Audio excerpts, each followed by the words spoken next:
My name is Hannah. I am 26 years old. I live in Manchester, a busy city in England. I work as a library assistant. I love books.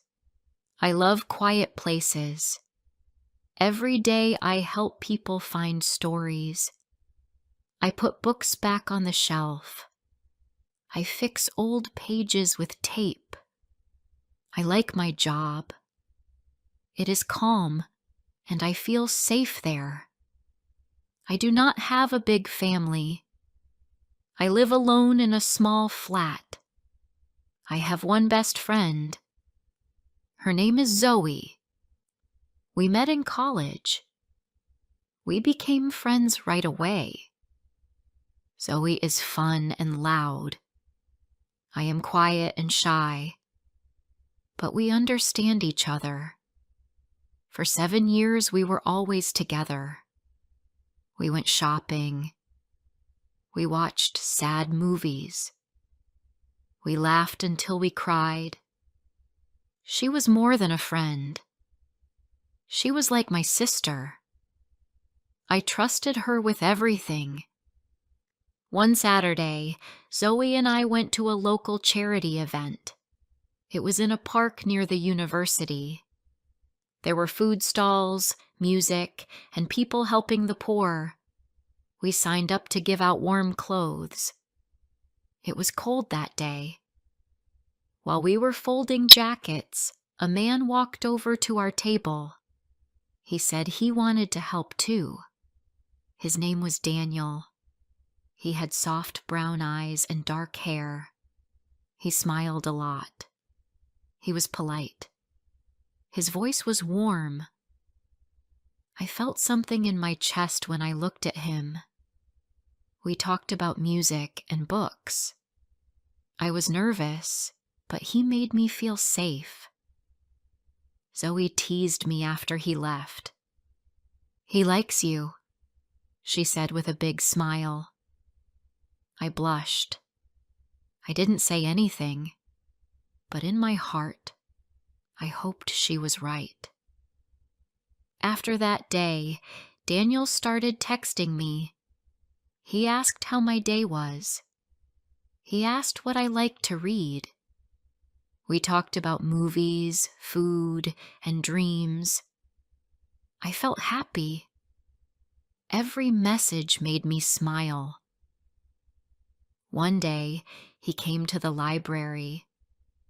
He said he wanted to borrow a book, but I knew he just wanted to see me. We talked for 1 hour near the window. He didn't care about time. Neither did I. A week later, he asked if I wanted to go for dinner. I said yes. Daniel was kind. He listened. He laughed at my silly jokes. He opened doors for me. He never rushed. I liked how he treated me. We went to parks, watched movies, ate noodles on cold nights. After 2 months, he asked me to be his girlfriend. I said yes. I felt lucky. I thought, maybe this is love.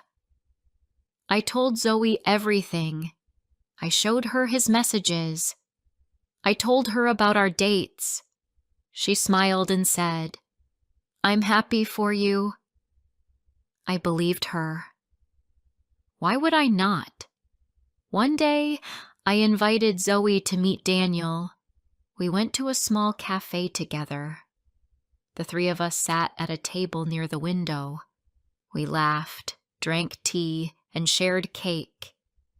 It felt nice. But something small bothered me. I saw Zoe look at Daniel when I spoke. Sometimes her smile lasted too long.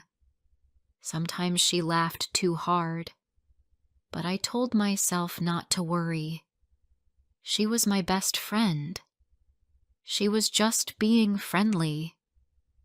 I didn't want to ruin a good day with strange thoughts. So I stayed quiet. Weeks passed. Daniel changed a little. He didn't call every night like before. He said he was busy with work. When I sent him sweet messages, he sometimes replied late. I waited, thinking maybe he was just tired. But one night, I saw him online at 2 a.m.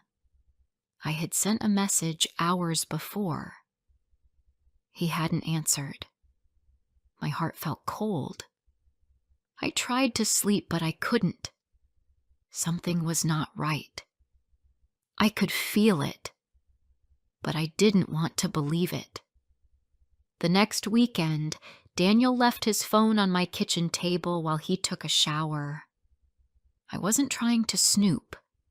I really wasn't. But when the phone lit up, I saw a name on the screen. It said Zoe. My chest got tight. My hands felt heavy.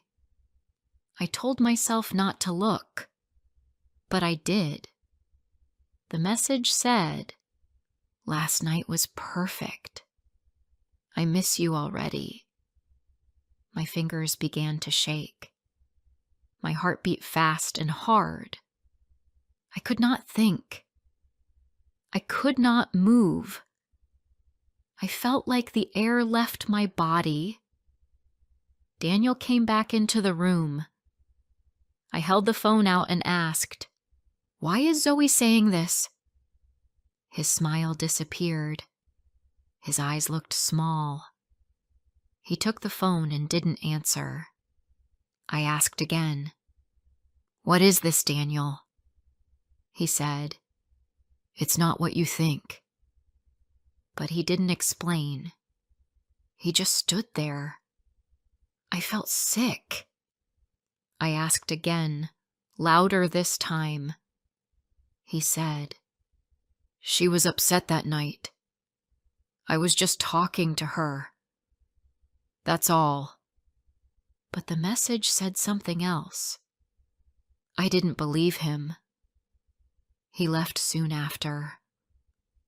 I didn't sleep that night. The next morning I called Zoe. I said we needed to talk. She came over with a big smile and coffee in her hand, like nothing was wrong. I asked her, "Are you seeing Daniel behind my back?" She froze. Then she laughed and said, "Of course not. We're just friends." Her voice was light, but her face was not. I looked in her eyes. I saw the truth, but she wouldn't say it. She just said, "You're overthinking, Hannah." I didn't believe her. She left soon after. I cried when the door closed. 3 days later, I got a message from her. It was short. It said, "I didn't want to tell you this, but Daniel and I have feelings. We didn't plan it. It just happened. I'm sorry." I read that message again and again. My hands went cold. My throat felt dry. I couldn't cry. I just stared at the wall. My best friend, my boyfriend, both of them, behind my back. I couldn't understand it. I couldn't believe it. I sat on the floor and hugged my knees. The pain was too big, too deep. I didn't eat that night. I didn't even drink water. I just sat there, feeling like my world was gone. The next day, I blocked both of them. I deleted every photo. I turned off my phone. I lay in bed for hours. I wanted to disappear. I wanted to stop thinking. But I couldn't. The same words stayed in my head. We didn't plan it. But they did. They chose it. They chose each other and left me with nothing.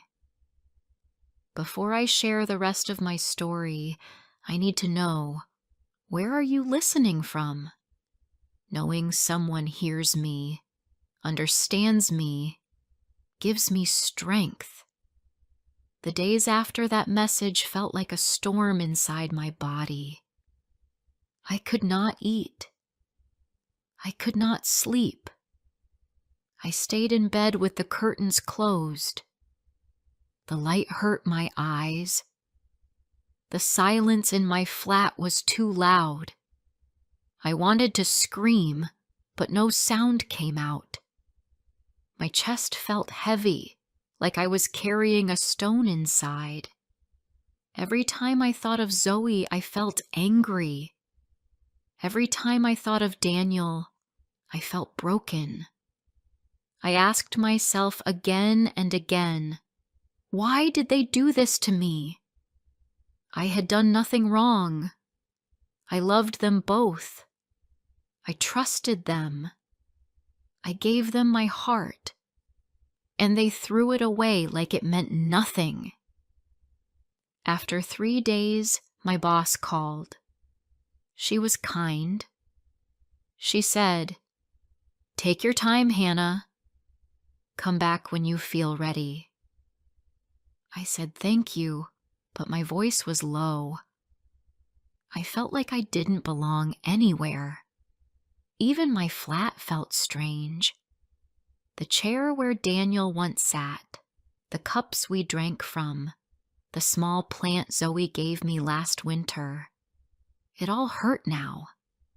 Every part of my life had a memory. And now, all the memories felt poisoned. I turned off my phone for a week. I didn't want to see messages. I didn't want to know if they were together. I imagined it anyway. I saw them walking together. I saw Zoe holding his hand. I saw Daniel laughing at her jokes. I felt sick. I stood in the shower and cried. I sat on the kitchen floor and cried again. The pain came in waves. Some hours I felt strong. Some hours I felt like a ghost. One morning, I forced myself to walk outside. The air was cold. My legs felt weak, but I kept going. I walked past the small shop where Zoe and I once bought matching scarves. I crossed the street where Daniel kissed me for the first time. I looked down at the ground and kept walking. I found a quiet bench in the park and sat. I closed my eyes. I let the wind touch my face. I took slow breaths. For the first time in days, I felt a little calm. A woman with a small dog sat near me. The dog barked once and wagged its tail. I looked at it and smiled just a little. The woman said, "Are you okay, love?" Her voice was kind. I nodded but didn't speak. She looked at me and said, "Sometimes people hurt us, and we don't know why, but don't carry their pain. It's not yours." Her words touched something inside me. I didn't even know this woman, but in that moment, I felt less alone. That night, I opened my phone again. I had messages from friends. Some said, "Are you okay?" One said, "I heard what happened. I'm here if you want to talk." I didn't reply, but I read every word. It felt good to know someone still cared. I didn't tell anyone about the whole story yet.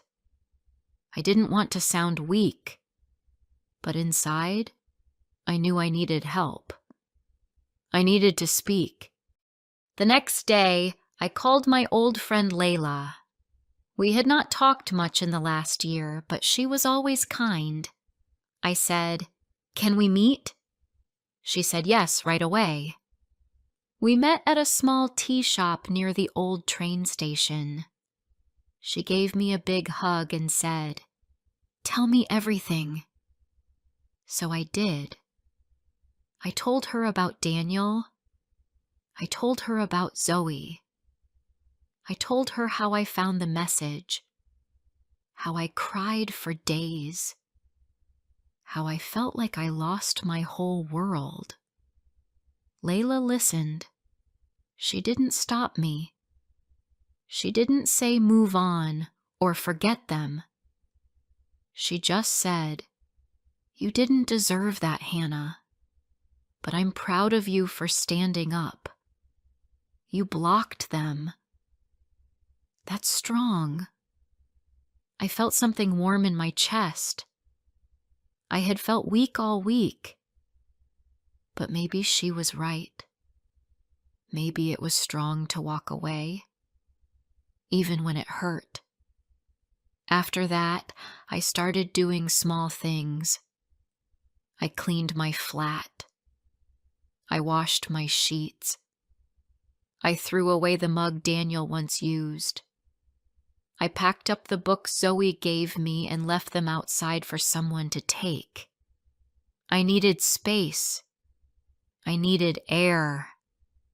Every time I let go of something that reminded me of them, I felt a little better. I also started writing. Not full sentences, just words. On a piece of paper, I wrote things like, betrayed, alone, still here, not broken. One day, I'll smile again.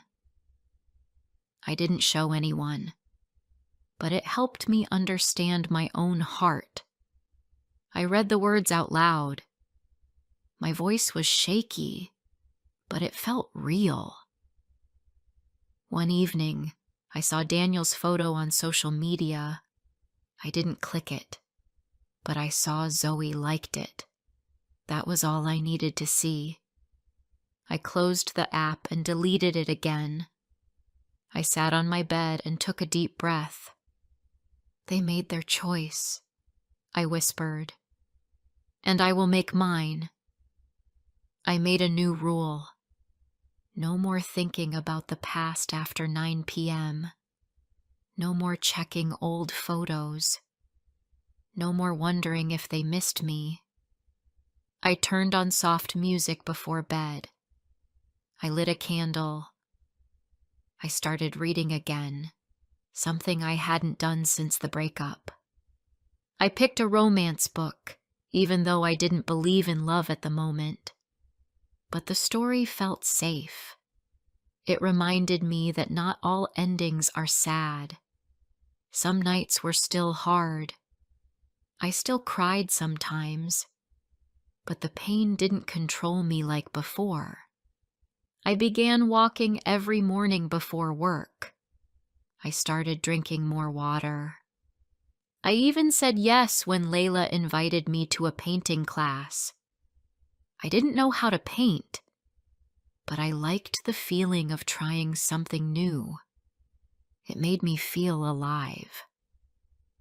A few weeks later, something unexpected happened. I was working at the library when a man came to return a book. He smiled and said, "You helped me last time.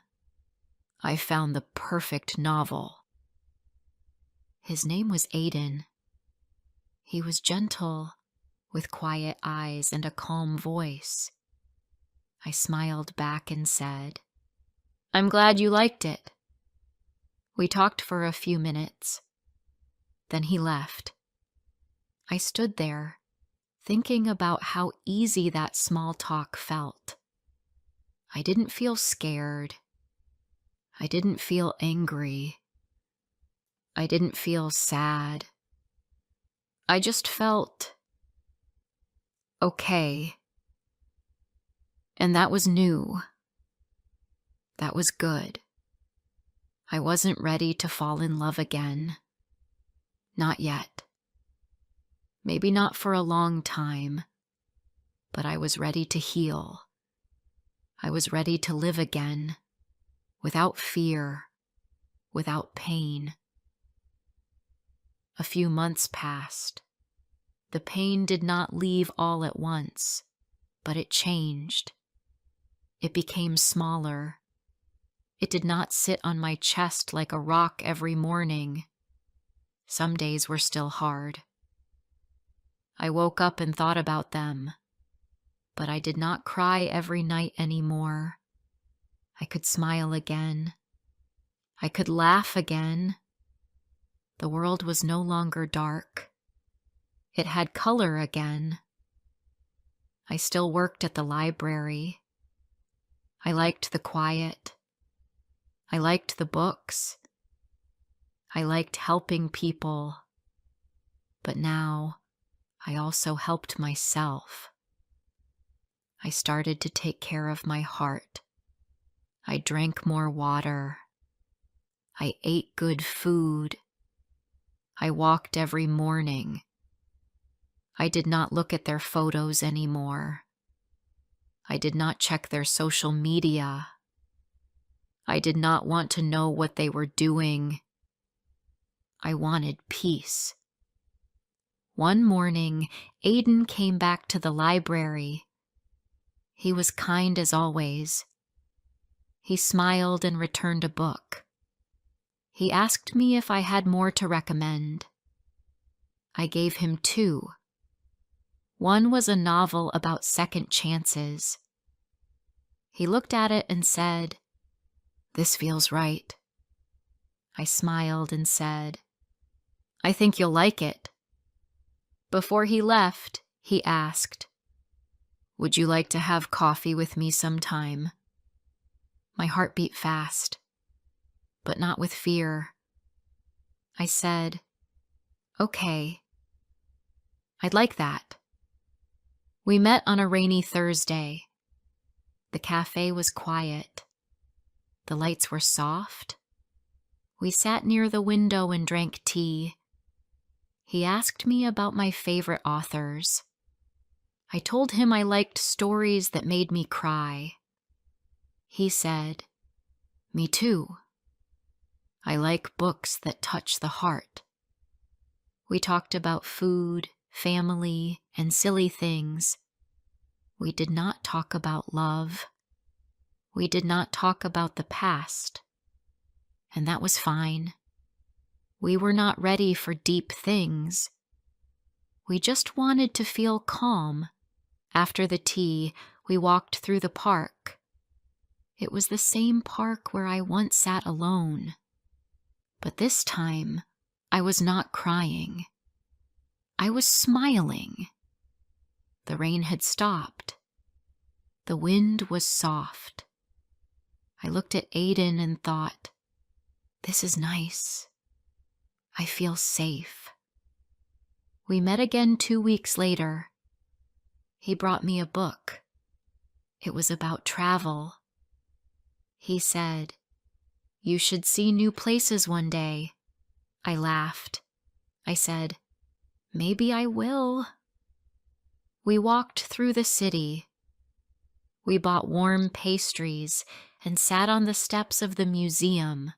I told him about my favorite city, even though I had never been there. He said, "One day, you'll go." I believe it. Time moved slowly, but gently. Aiden and I did not fall in love fast, but we became close. He respected my space. He never asked too many questions. He never made me feel small. I liked that about him. He was soft, like a quiet song. One night, I got a message. It was from Zoe. My hands shook. I had not heard from her since the day she said sorry. I opened the message. It said, "I miss you. Not a day passes when I don't think about what I did. I was wrong. I hope one day you'll forgive me. I sat there for a long time. I did not reply. I did not feel hate. I did not feel love. I felt calm. She came too late. My heart had already changed. I whispered to myself, I forgive you, but I do not need you in my life. Then I deleted the message. After that night, I felt lighter.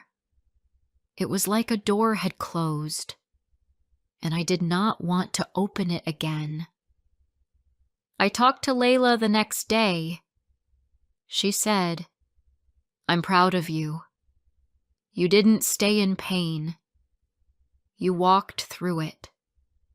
You're not the same girl who cried for weeks. You're stronger now. She was right. I was stronger. I looked different. I walked taller.